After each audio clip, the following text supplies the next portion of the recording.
जैसे दिया बुझने से पहले फरफराता है, ठीक उसी प्रकार से राजद अपने विनाश से पहले फरफराने लगी है। और जिस प्रकार से लालू प्रसाद यादव ने राजपूत और ब्राह्मणों को लड़वाने की बहुत बड़ी साजिश रची है, एक तरफ जहां जो कि लाइसेंसी चारा चोर कहे जाते हैं, अब उसने पूरे बिहार को जलाने की बहुत बड़ी साजिश रच दी है। और खुसरूपुर में महादलित महिला की जो पिटाई की गई थी निर्वस्त्र करके, यानी कि नंगी करके जो पिटाई की गई थी प्रमोद यादव एवं अंशु यादव द्वारा, उस मामले को ढकने के लिए राजपूत और ब्राह्मणों के बीच एक लड़ाई लगवाई गई है। और उसके बाद जो मोतिहारी में राजद विधायक ने विनोद श्रीवास्तव की मंच से कूदकर जिस तरीके से गुंडे की तरह पिटाई की है, आज तमाम बातों पर हम इस 4 से 5 मिनट की रिपोर्ट में चर्चा करने वाले हैं। और इस रिपोर्ट को देखकर आपको विश्वास हो जाएगा कि अब राजद पार्टी का विनाश जो है, यानी कि सर्वनाश अब निकट आ चुका है और वह दिया बुझने से पहले फरफरा रहा है।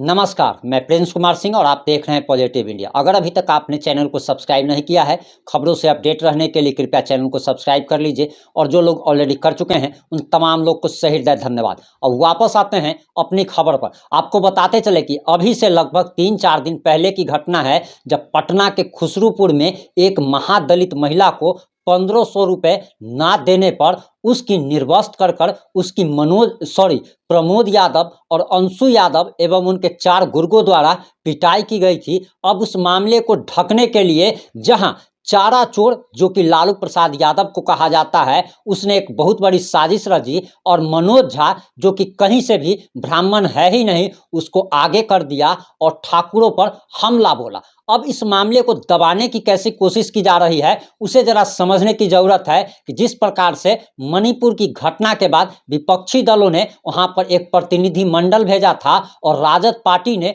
तेजस्वी यादव के नेतृत्व में और चारा चोर के नेतृत्व में जिस प्रकार का बवाल काटा था, वो बवाल बिहार में न हो और उस मामले को कैसे ढक दिया जाए और उस मामले को कैसे दबा दिया जाए, इसके लिए साजिशें शुरू हो गई। और मनोज झा जो कि सिर्फ जिसका टाइटल ही झा है, बाद बाकी उसका डीएनए में क्या खराबी है उस पर भी हम बात करेंगे। और आपको बताते चले कि मनोज झा ने कहा था कि ठाकुर का बैल, तो ठाकुर का बैल नहीं है, ठाकुर का बैल जो है वो मनोज झा है। सबसे पहले ये बात समझने की जरूरत है कि आखिर ठाकुर किसे कहा जाता है। ठाकुर जो है वो पालनहार को कहा जाता है, ठाकुर जो है भगवान श्री कृष्ण को कहा जाता है। और राजद पार्टी लगातार जिस प्रकार से सनातन धर्म का अपमान करती है, उसके एक बैल जो है सो आप कह सकते हैं कि बैल का बुद्धि जो होता है वही बुद्धि उसके शिक्षा मंत्री डॉक्टर चंद्रशेखर का है, जो कि बराबर रामचरितमानस का अपमान करता रहता है। और राजद के लगातार नेता, चाहे कोई भी नेता हो, वो सामने आता है सनातन धर्म का अपमान करता है। उसी प्रकार से मनोज झा के कांधे पर बंदूक रखकर चारा चोर लालू प्रसाद यादव ने चलाया है। और लालू प्रसाद यादव को चारा चोर रांची हाई कोर्ट ने कहा था और चारा चोर की संज्ञा इसीलिए दी गई क्योंकि उन्होंने जानवरों का चारा डकार गए थे। उनको अलकतरा चोर भी कहा जाता है क्योंकि वे अलकतरा डकार गए थे। और आखिर उनको चोर इसलिए कहा जाता है क्योंकि चारा चोरी के आरोप में उनको माननीय कोर्ट ने सजा भी दी थी।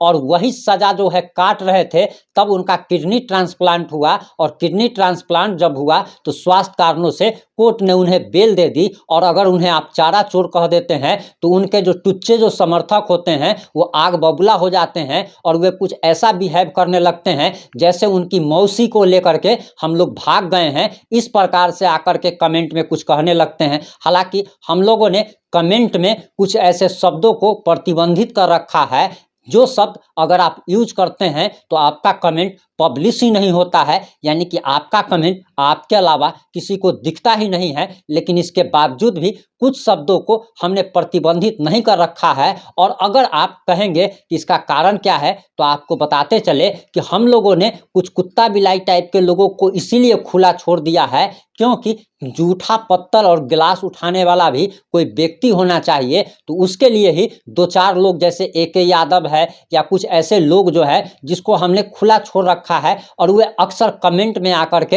हक देते हैं, जबकि उन्होंने भारत सरकार से 12,000 रुपये शौचालय बनाने के लिए भी लिया था, लेकिन 12,000 रुपया जो है वो उनकी मौसी जो है सो हमारे साथ भाग गई थी, ऐसा लगता है कि बराबर कमेंट में आकर के हक देते हैं। अब उसी प्रकार से आपको बताते चले कि चारा चोर की पार्टी का अब अंतिम समय चल रहा है और जैसे दिया बुझने से पहले फरफराता है, उसी प्रकार से राजद पार्टी ये समझ चुकी है, चारा चोर लालू प्रसाद यादव ये बात समझ चुके हैं, तेजस्वी यादव ये इस बात समझ चुके हैं कि अब दरअसल बिहार में उनकी जमानत जब्त होना तय है और जिस प्रकार से मनीष कश्यप को दुर्भावना के ख्याल से फंसाया गया, इससे मनीष कश्यप के जितने भी समर्थक हैं या फिर चाहे वो किसी भी जाति से आते हो, बिहार के तमाम जाति के लोग राजद से अब आज ही जा चुके हैं और राजद को मजा चखाने की बात कर रहे हैं। तो अब राजद के पास यानी कि चारा चोर लालू प्रसाद यादव के पास एक ही विकल्प बचा है कि सबको आपस में लड़ा दो। स्वर्णों में एकता हो रही थी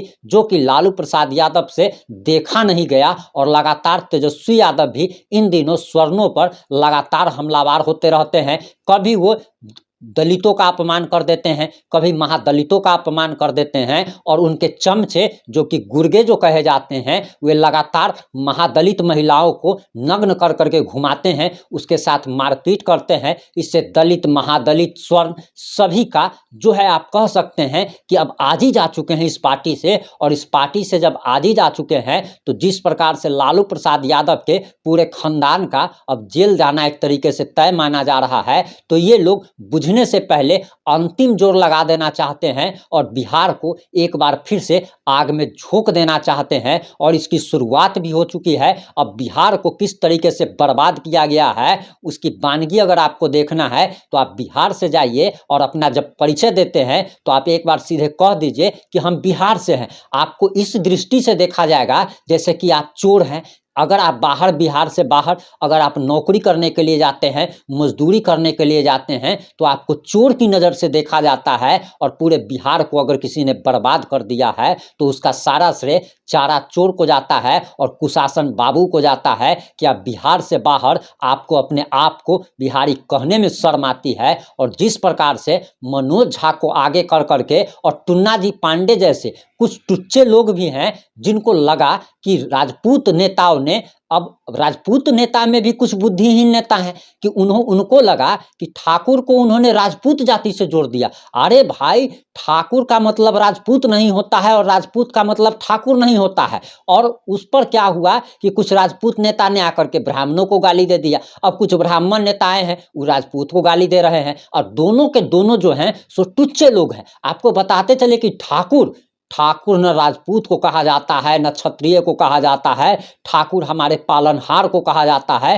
ठाकुर भगवान श्री कृष्ण को कहा जाता है। और ये जो गरेरी जाति से आने वाले लालू प्रसाद जो है जो अपने आप को यादव कहते हैं, ये यादव हैं ही नहीं। और यादव आखिर ये अगर होते तो इनको पता होता कि अगर भगवान श्री कृष्ण अगर ना होते तो ये पूरा दुनिया नहीं होता और भगवान श्री कृष्ण को ठाकुर जी कहा जाता है। लेकिन ये जो मंदबुद्धि टाइप के जो लोग हैं इनको आखिर समझ में कैसे आएगी। और कुछ टुच्चे प्राणी जो है वो आकर के आपस में लगातार लड़ रहे हैं और जिस प्रकार का एक बुद्धिहीन व्यक्ति, एक चारा चोर व्यक्ति ने दिमाग लगाया कि आखिर इनको लड़ाया कैसे जाए और ये लोग सामने आकर के लड़ रहे हैं, इससे इनकी बुद्धि का भी पता चलता है। अब बुद्धि तो ये है कि अब अगर ये लोग जिस प्रकार से दलितों को, महादलितों को, सवर्णों को एक एक कर टारगेट कर रहे हैं, ये पूरा का पूरा अंग्रेजों वाला नीति जो है वो लागू किया जा रहा है। फूट डालो राज करो, फूट डालो राज करो। तो फूट डालो और राज करो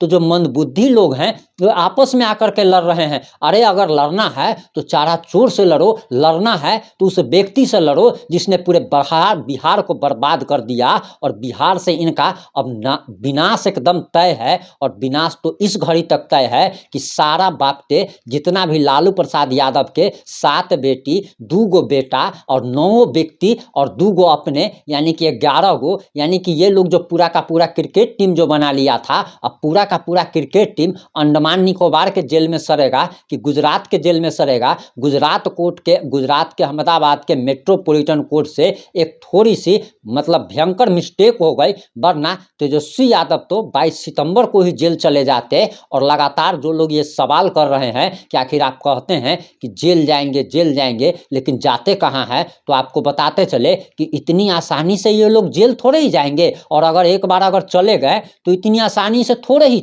ये लोग एरिया रगड़ रगड़ करके जेल में इन लोगों का क्या दुर्दशा होगा। आप एक चीज जान लीजिए कि हर पाप का घड़ा भरता है, और जब पाप का जब घड़ा भरेगा और इन लोगों का सर्वनाश एक तरीके से तय है कि आखिर लालू प्रसाद यादव ने कितने कुकर्म कर करके अपने बेटा तेजस्वी यादव के नाम पर 150 करोड़ का एक बंगला ले लिया। लेकिन इनको पता नहीं था अब 150 करोड़ का बंगला कहाँ चला गया, वो भी जरा समझने की जरूरत है। इन लोगों ने रेलवे में नौकरी देने के नाम पर जितने भी गरीब लोगों से, यादवों से, यादव को नौकरी देने के नाम पर इन्होंने जमीन लिखवा लिया। ये लोग किसी के सगे नहीं हैं, ये लोग सिर्फ और सिर्फ पैसे के सगे हैं, और नोट पे ये लोग बिकने के लिए तैयार रहते हैं, बिछने के लिए तैयार रहते हैं। और भी अगर कुछ कहा जाए तो बेमानी नहीं होगी। और इन लोगों ने यादवों को कैसे बुर्बक बनाया, उस बात को समझने की जरूरत है कि जैसे एक गरेरी जो है, एक गरेरी जात का व्यक्ति आता है, अपने आप को जिस प्रकार से राहुल गांधी गांधी है ही नहीं, राजीव गांधी गांधी था ही नहीं, इंदिरा गांधी गांधी था ही नहीं, ये तो मोहनदास करमचंद गांधी का, बापू का, यानी कि महात्मा गांधी का, हमारे राष्ट्रपिता का टाइटल इन लोग जैसे चोरी कर लिया, उसी प्रकार से लालू प्रसाद यादव जो कि गरेरी जाति से आता है, इसने यादवों का टाइटल चोरी कर लिया। और यादव जाति जो कि बिहार में बहुसंख्यक है, उसको कैसे बुर्बक बनाया जाए, उसका पूरा का पूरा गेम प्लान तैयार किया गया। और अब तो तेजस्वी यादव की जो आने वाली पीढ़ी है, वो तो न गरेरी ही होगी और न ही वो यादव ही होगा। उन्होंने तो क्रिश्चियन से शादी कर लिया। अरे तुम यादवों का इतना बड़ा अगर हितैषी ही था तो यादव परिवार में लड़की नहीं थे क्या? यादव परिवार में बहुत अच्छा यादव समाज में लड़की है, बहुत पढ़ी लिखी लड़की है, ऐसी लड़की है कि जिससे शादी करने के लिए लोग तरसते हैं। तो अब देख लीजिए कि लालू प्रसाद यादव ने एक यादव लड़की का कैसे सर्वनाश कर दिया। ऐश्वर्या राय, आपको दरोगा प्रसाद राय की पोती, जो कि हमारे बिहार के पूर्व मुख्यमंत्री थे, उनकी पोती का कैसे भविष्य बर्बाद कर दिया एक यादव जाति से आने वाली लड़की का। और उसके बाद अपने दूसरे बेटे की शादी भी की तो क्रिश्चियन जाति से कर ली। और अभी ठाकुर के नाम पर जो विवाद फैलाया जा रहा है, तो कुछ टुच्चे, हम सभी को नहीं कर रहे हैं, लेकिन कुछ राजपूत समाज के भी टुच्चे लोग हैं और कुछ ब्राह्मण समाज के भी टुच्चे लोग हैं, जो कि लालू प्रसाद यादव ने लड़वा दिया और दोनों आकर के सामने में उठम पटकी कर रहे हैं। और लालू प्रसाद यादव 36 एसी लगे कमरे में बैठ करके पूरा तमाशा देख रहा है। लेकिन इनको ये पता नहीं है कि इनके पाप का घड़ा फूट चुका है, भर चुका है और फूटने ही वाला है। अब इन लोगों के पूरे खानदान को अंडमान निकोबार के जेल में सड़ना तय है। इस मुद्दे पर आपकी क्या राय है, आपकी क्या प्रतिक्रिया है? हाँ, एक बात बताना आप लोग को और भूल गए, मोतिहारी में इन लोगों ने नंगा नाच कैसे किया। इनका एक विधायक है जिसका नाम मनोज यादव है। ये विधायक जो है वो मंच पर से कूदता है और अपने ही प्रदेश उपाध्यक्ष विनोद श्रीवास्तव और कार्यकर्ता की एक गुंडे की तरह पिटाई करने लगता है, जबकि विधायक को माननीय कहा जाता है। लेकिन ये लोग बिहार में कितना गुंडागर्दी कर रहा है, महाजंगल राज चल रहा है। इन सारे मुद्दों पर आप अपनी प्रतिक्रिया जरूर दीजिएगा। जुड़े रहे हमारे साथ। जय हिंद, जय भारत, जय जय बिहार।